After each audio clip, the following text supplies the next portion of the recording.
Já jsem zažil v Plzni, že jsme přijeli do Plzně, do Kulturáku a ve vjezdu do toho Kulturáku stál kamion a vykládali nějaký židle.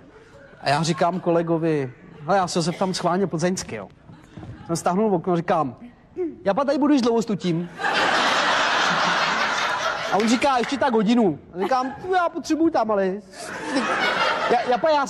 Já tam zajedu. A on, tak počkej, já ti s tím, tak mi ucuk, já jsem tam zajel dovnitř. A on říká, tady se fakt takhle mluví. A říkám, no jasně. A přišli jsme na ten sál. A v Plzni Kulturák to schytal odpovodně, že jo? A teď my potřebujeme paraván. A ten paraván byl celý rozvrzaný. A přišel ten technik a říká mu, tomu kulisákovi, říká, proč mi jim dáváš tu ten? Co pa tady není jiný paraván?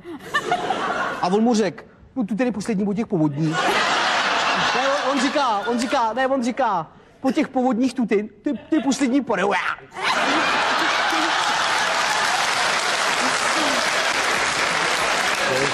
Když se dozví, že tuto je poslední paraván.